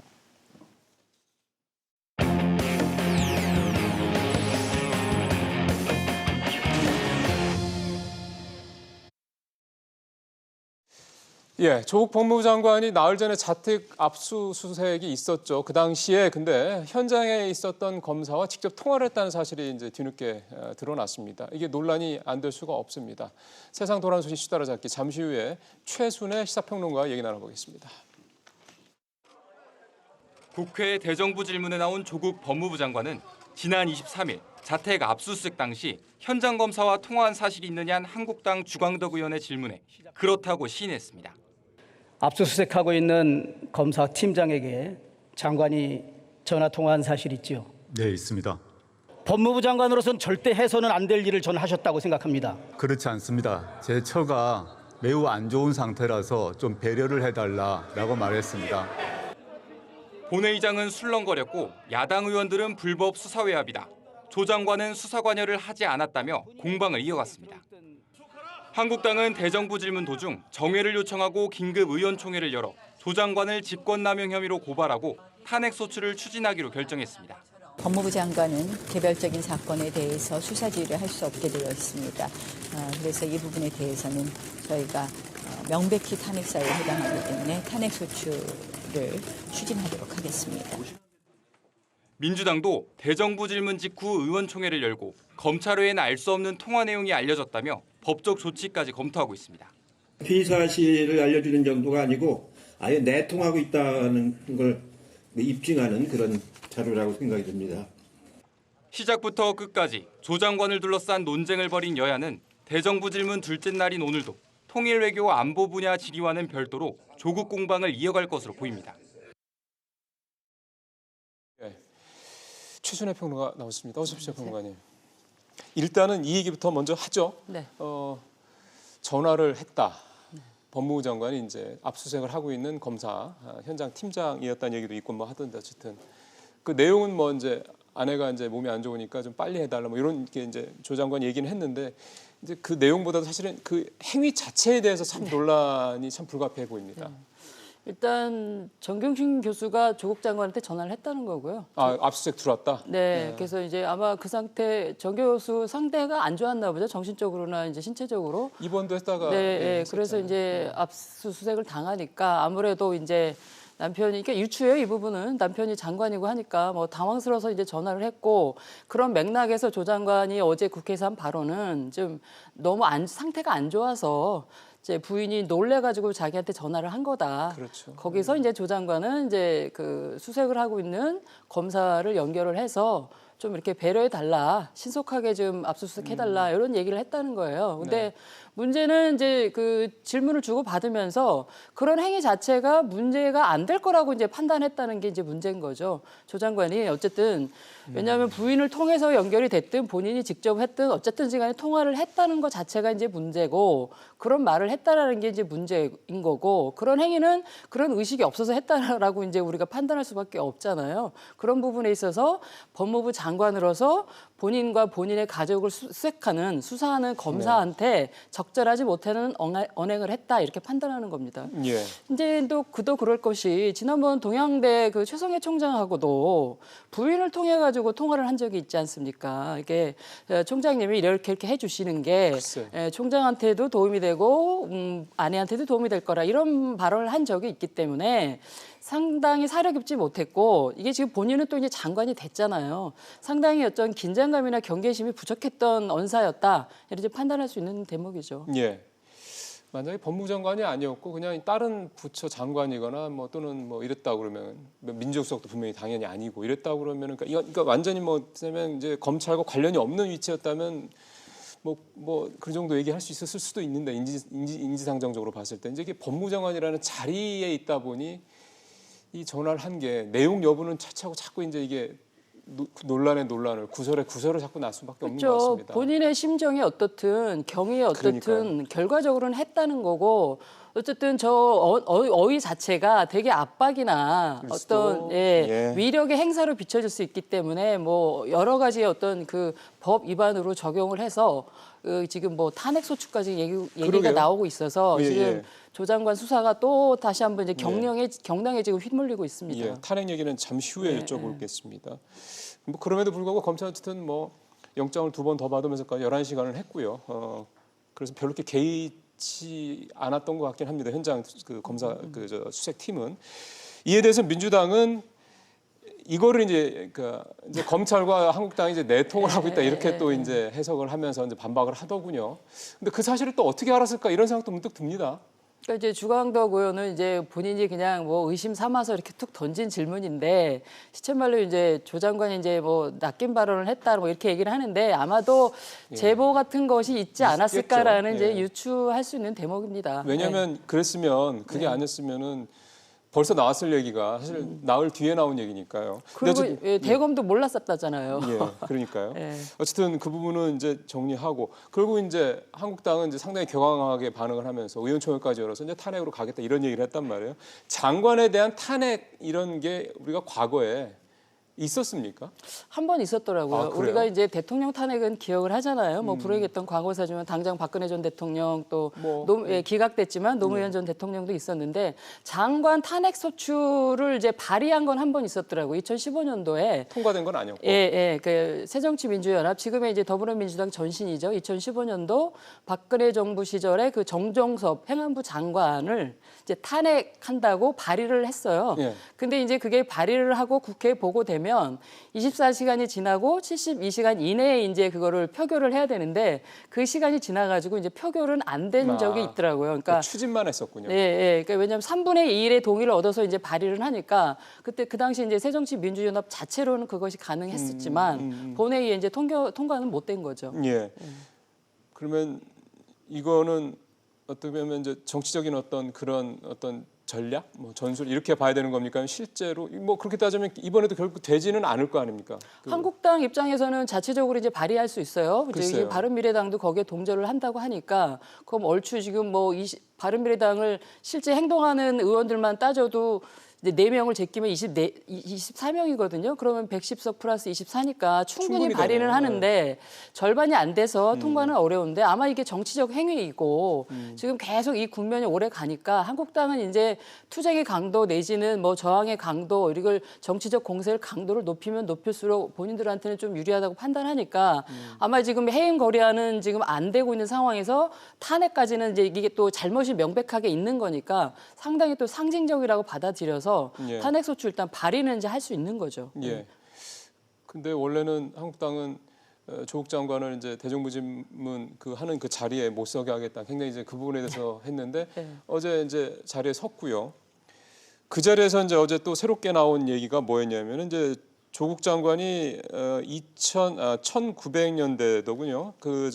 초면대 1980 유학 간 거. 94년에 94년에 유학을 제가 갔고. 좀 표시를 94년도에 이제 UC 버클리 대학에 유학을 갔는데 그때 3년 동안 15만 달러 여기까지는 나옵니다. 그게 이제 확실히 이제 조국 장관이 확인해 준 건 아니어서 정확한지는 모르겠습니다. 그래서 장학금하고 생활비를 받았다. 근데 이제 그 뒤에 2010년대 초반이죠. 11년도인가요? 그때 2011년도. 예. 네. 그때 이 유학 자금을 줬던 태광그룹이 설립한 재단에 이제 오너가 있는데 되게 불미스러운 일이 있었죠. 네. 그래서 뭐 그렇게 얘기할 수 있느냐, 그런 돈을 받아서 뭐 이런 식으로 또 이제 어제 또 논란이 좀 있더군요. 어제 그 액수에 대해서 3년간 15만 달러 얘기했을 때 조 장관이 얼추 그거 같다라고 이제 동의를 했어요. 그래서 그게 뭐 지금 우리 돈으로 따지면 한 뭐 1억 7, 8천 되는 돈 아니겠습니까? 예. 예, 이게 3년 동안 이제 그렇게 받았다는 건데 많이 받은 거죠. 생활비며 장학금 다 받은 거라서 되게 이제 여유 있게 유학을 했다고 볼 수 있는 건데 어쨌든 그거에 대한 보훈인지는 모르지만 2011년도 그 이호진 태광 회장이 400억대 그 횡령으로 구속이 됐을 때 그 보석을 허가하는 이제 탄원서를 제출을 했다는 거예요. 근데 뭐 그 당시에 이제 서울대 교수였는데 혼자만 한 게 아니라 당시에 장학금 받은 멤버들하고 같이 한 거다. 그리고 보석은 당연히 이제 방어권의 일환이기 때문에 무죄를 선처한 게 아니다. 그래서 뭐 인간적 도리였다 이렇게 해명을 하는데 이 사실 자체도 사실은 이제 양파 까듯이 또 새로운 사실 아니겠습니까? 그러니까 예, 지금까지하고 또 다른 내용이에요. 그러니까 어떤 대기업 내지는 이제 어떤 그런 장학생이 돼서 그렇게 공부를 해서 그 대기업에 문제가 되니까 나중에 또 어떤 이런 식의 어떤 도움을 주는 행위 우리가 여태까지 많이 보아왔던 사회 부조리 아니겠습니까? 그러니까 그걸 또 한 번 확인했던 어때 그 대정부 질문이었죠. 예. 이렇게 하면니까 이제 사실 검찰 개혁이나 이런 얘기들은 거의 뭐 얘기가 나오기는 힘들었겠습니다. 물론 조 장관이 그 얘기를 좀 하려고 애를 썼겠지만. 예, 그러니까 너무나 많은 일탈과 그 이율배반적인 사실들이 속속 나오고 있어서 그래서 지금 뭐 이런 사실들을 알면 또 국민들은 뭐 이제는 아예 뭐 무감각해질 정도로 이제 이 워낙 사안들이 좀 깊고 사실관계가 드러나고 있어서 제가 볼 때는 이제 국민들이 더 이상 이렇게 지칠 때까지 기다리시는 건 아니겠지만 좀 판단을 또 새롭게 하실 필요가 있다는 생각이 드네요. 예. 검찰 얘기 하나만 더 해보면 강기정 청와대 정무수석이 한미 정상회담 중이니 검찰이 좀 조용히 수사를 해달라라고 요구를 했다고 그럽니다. 그래서 또 이제 청와대 외압설 얘기가 또 나와서 근데 이것도 사실은 그러네요. 이게 좀 그렇게 수사 중인 검찰에 전화를 이제 청와대 정무수석이 해서 이제 조용히 수사를 해달라 뭐 이게 이제 어떤 의미인지는 잘 모르겠습니다만 이 자꾸 뭔가 좀 검찰을 국민들 입장에서 봤을 때는 뭔가 자꾸 정권에서 청와대가 됐든 뭐 장관이 됐든 뭐 집권 여당이 됐든 자꾸 이제 압박하는 듯한 느낌을 주는 그런 내용들이 자꾸 이렇게 그런 의도는 뭐 아닐 수도 있겠지만 그렇게 자꾸 나오거든요. 그러니까 저 얘기는 이제 그런 방증이 있는 거잖아요. 어쨌든 요로를 통해서 각 채널은 이제 작동한다는 거 아니겠어요? 근데 그거는 당연하겠죠. 검찰과 청와대 간의 어떤 그 채널이 존재한다는 것. 당장 뭐 법무부 차관이 그럴 것이고 또 특히 이제 감찰국장 그 요직이라고 하는 감찰국장이 또 이제 그 청와대 측 인사라는 얘기도 있고 하니까 이제 아마 직간접적으로 막 의사를 표명했을 거고 그런 어떤 뭐 의사나 내지는 뭐 어떤 방향, 그러니까 뭐 압박을 하고 수사를 지휘한다는 차원이 아니고 뭐 그런 정도는 저는 오히려 작동되는 게 정상적이라고 봐요. 그것조차 없으면 정말 이 정부는 검찰과 이 청와대에 문제가 있는 거 아니겠어요? 그러니까 그거를 나쁘게 작동시키려고 하는 요인으로서의 채널이 아니고 사실은 어떻게 정황 파악할 수 있는 정도의 사실관계 파악하는 정도의 이런 그 관계는 있는 게 어떻게 정상이라고 보고 그것이 이제 거국적인 차원에서 좀 이렇게 합리적인 종결 내지는 국민이 원하는 방향의 종결 내지는 이 시국을 빨리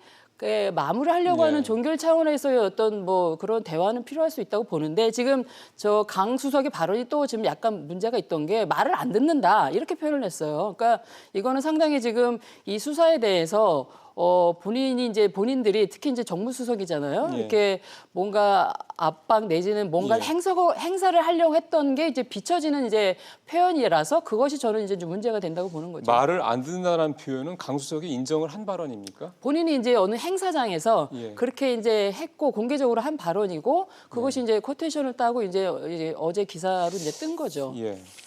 그래서 그거에 대해서 그러면 주광덕 의원의 조 장관이 수색할 때 검사한테 전화했다는 건도 그렇고 이런 어떤 내용들도 그렇고 말씀하신 대로 이게 사실 어떻게 보면은 뭔가 의사소통의 통로가 당연히 있어야 되고 그게 다 닫혀버리면은 오히려 뭐 더 최악의 상태가 있는 거니까요. 예. 근데 자꾸 이런 식의 얘기들이 흘러나온다라는 건 또 이런 기사들이 대부분 또 보수 언론 쪽에서 나오거든요. 예. 그러니까 결국은 이것도 역시 뭔가 의도가 담겨져 있는 그런 어떤 뭐 내용들로 좀 보여지는 게 아닌가. 국민들 입장에서도 그렇게 생각할 수 있을 것 같습니다. 예. 근데 뭐 또 입장을 바꿔놓고 생각하면 이제 청와대가 네. 이렇게 두 손 두 발 놓고 그냥 뭐 제3자적 관점에서 지켜만 보고 있기는 쉽지는 않았을 거라는 생각이 좀 들어요. 네. 근데 이제 저게 이제 대통령이 이제 방미 중에는 특히 이제 그 시기를 제시했다는 건데 아무튼 요란하게 했다는 그 얘기고 제가 볼 때 강 수석이 설사 그런 일이 있다 하더라도 수사 본류의 자체는 크게 영향을 미치지 않을 거라고 봐요. 아무리 그래도 지금은 이미 흔히 얘기하듯이 루비콘강을 건넜으니까. 근데 어쨌든 뭔가 상황 조절이나 이런 부분에 대해서는 뭐 의사표시는 할 수 있다 할지라도 그 얘기를 저런 워딩으로 공개된 장소에서 이 대목에서 그렇게 얘기했다는 것이 당연히 이제 지적받을 만한 대목이 될 수 있는 거죠. 예, 말 한마디가 특히 이제 핵심 어떤 위치에 있는 사람들 그런 사람들의 말 한마디가 이제 그 보도가 될 때 상당히 그 워딩이 본인의 진정성, 본인의 의도와는 상당히 좀 다르게 이렇게 써져서 갈 수 있다는 부분에 대해서 참 상당히 좀 서로 조심을 많이 해야 되는 그런 상황인 그렇죠. 것 같습니다. 특히 정무수석은 이제 그런 얘기를 지금 오히려 아예 함구를 하고 있거나 안 하는 게 낫지 그렇게 표현하는 거는 지금 좀 오히려 불씨를 더 이렇게 뿌린 격이 되는 거죠. 그래서 참 이런 어떻게 보면은 폭주기관차인 거죠. 서로 그냥 앞만 보고 달리는 그런 상황이 참 걱정도 되고요. 그 나중에 후유증이 어떻게 될지. 그러면 상황에서 문 대통령의 지지율이 올랐더라고요. 그럼 이게 이제 뭐 법무 그 압수수색, 조 장관 자택 압수수색 이런 부분들, 그 다음에 또 이제 정경심 교수가 얘기했던 어떤 그런 자녀들의 어떤 그런 고통스러움 이런 부분들이 혹시 뭐 이를테면 동정표라고 해야 되나 이런 것들이 좀 움직였다 이렇게 봐야 됩니까? 그러니까 지난주에 비해서 그 국정 지지율이 한 3%포인트 올랐고 예. 그다음에 또 오늘도 갤럽에서 보니까 지난주에 40%대까지 떨어졌는데 1%가 올랐어요. 그래서 제가 볼 때는 이게 지난주에 워낙 그 11시간 동안의 그 자택 압수수색에 대한 어떤 그 거부감 내지는 무리하다는 판단이 예. 있을 수도 있을 것 같고 네. 또 이제 그 지지층들이 이제 결집을 하면서 또 계속 반대되는 행동을 하잖아요. 예. 이제 그런 것도 좀 작용을 미쳤을 것 같고 어쨌든 그리고 대통령께서는 밖에 나가서 이제 어떤 방미 외교 내지는 뭐 그 그런 것도 평화 있겠죠. 외교 예, 이런 예. 것도 좀 하는 것도 있을 것 같고 또 한국당이 그 유석춘 교수의 어떤 그런 그 매춘 위안부를 매춘 행위와 같게 본 듯한 그 망언 때문에 한국당에 대한 점수가 깎이는 그래서 한국당도 실제 또 이제 지지율이 조금 이제 내려갔고 민주당은 또 좀 올라갔고 물론 다 이제 오차범위 내이긴 합니다. 이제 그런 것들이 이제 바로바로 영향을 미쳐서 저렇게 좀 출렁이는 지지율을 보인 거 아닌가 싶은 생각이 드네요. 예, 결국 그 유 교수는 탈당을 했더군요. 네, 예, 뭐 그러니까 뭔가 이제 그런 식으로 이제 당에서도 뭔가 조치가 그러니까 이게 이제 상당히 좀 국민들이 예민하게 받아들일 거라고 이제 한국당에서도 판단했던 모양이군요. 이거는 왜냐하면 또 홍준표 전 대표 시절에 이제 혁신위원장이었기 때문에 이게 이미지가 상당히 지금 안 좋은 이제 언행을 한 거죠. 물론 이제 교수의 어떤 독립권 뭐 자율성이라고는 하지만 어쨌든 당원으로서 이렇게 된 거기 때문에 예. 당은 어쨌든 빨리 이걸 거리를 둬야 되는 게 맞는 거죠. 마지막 질문은 전망을 좀 들었으면 좋겠습니다. 말씀드린 대로 정말 서로 그냥 앞만 보고 달려만 가는 상황이 계속 진행이 되고 있는데 이렇게 되면 계속 뭔가 그 뭐 피의사실 공표 문제나 뭐 이런 저런 문제를 다 떠나서 계속해서 뭐 이런 내용들이 쏟아져 앞으로도 검찰의 최종 수사 결과 발표하기 전까지 계속 쏟아져 나올 게 불가피해 보이는데 참 걱정스럽습니다. 그러니까 세상의 모든 문제에는 답이 있다라고 보는데 그러면 이제 질문을 좀 해야 될 거 아니겠어요? 이 상황에서 그러면 조 장관은 사퇴를 안 하는 건가 못 하는 건가? 그럼 그다음에 대통령께서는 이 조 장관의 문제가 이렇게 있는데 어느 정도 인지하고 계시는 건가? 그래서 파면을 하시는 건가 못 하시는 건가? 이런 질문을 안 할 수가 없어요, 국민들은. 이 상황이 지금 이렇게 지속되고 있으니까. 근데 이게 말하자면 조 장관이 물러난다라고 하면 이 문제가 한순간에 싹 사그라들까요? 뭐 검찰 수사는 어쨌든 만약에 그것도 그러니까요. 이제 구속영장을 청구해서 발부되느냐 안 발부되느냐에 따라 그것도 분수령이 될 거예요. 네. 그랬을 때 어쨌든 수사는 지속되고 법원으로 가겠죠. 네. 그러니까 유시민 이사장이 그 영장 발부를 5대5로 보는 것도 사실은 또 법원의 판사들의 구성에 따라 또 그럼요. 문제점이 네, 네. 있거든요. 그 지형이. 그러니까 그런 부분에 대해서 법원 영장이 기각되는 거를 또 노리는 건지 아마 그렇다면 또 이게 반동이 형성될 수도 그렇죠. 있어요. 예. 그러니까 그런 거를 노리는 건지. 근데 그런 거 자체도 지지 기반을 토대로 하는 상당히 정략적인 접근이라는 거거든요. 지금 국민들의 정서는 그게 아니거든요. 그렇죠. 그러니까 그 부분에 대한 판단을 하고 또 하나는 지금 되게 이 저작권의 민심이 되게 예. 흉흉해요. 예. 그러니까 그런 얘기들을 민정수석실에서 정확히 좀 판단했으면 좋겠어요. 여론을 알겠습니다. 수렴하는 게 민정수석실이거든요. 그렇죠. 판단을 하는 데 있어서는 정확한 정보 이게 중요한 거니까요. 말씀 잘 들었습니다. 예, 지난 2월 말에 열렸던 하노이 2차 북미 정상회담은 시작 전부터 기대감이 되게 컸었습니다. 우선 김정은 위원장이 회담 장소인 하노이까지 평양에서 4,500km의 거리를 65시간 동안 기차를 타고 오면서 그야말로 국제적인 흥행몰이에 성공을 했었고요. 북미 실무진 간의 그 협상도 비교적 순조롭게 진행되고 있어서 뭔가 이번에는 실질적인 결과물이 나올 것이라는 전망이 되게 많았었습니다. 하지만 결과는 아무것도 없었죠. 그 배경 가운데 하나로 했던 게 당시 워싱턴에서 열렸던 코원 청문회, 즉 트럼프 대통령의 러시아 스캔들과 관련된 이벤트 때문이었다는 분석은 앞서 들으신 대로 많이 있습니다. 그러다 보니까 이번에 우크라이나 스캔들이 터지면서 이 협상이 또 뭔가 하노이의 데자비가 되는 게 아니냐는 우려도 나오긴 합니다. 물론 이번에는 북미 두 정상 모두 결과물을 내놔야 한다는 상황이기 때문에 다를 수 있다는 분석도 함께 나오고도 있고요. 일말의 기대감을 갖고 여러분들과 함께 협상 진행 상황을 좀 지켜보겠습니다. 주말 잘 보내시고 월요일날 뵙겠습니다. 마치겠습니다.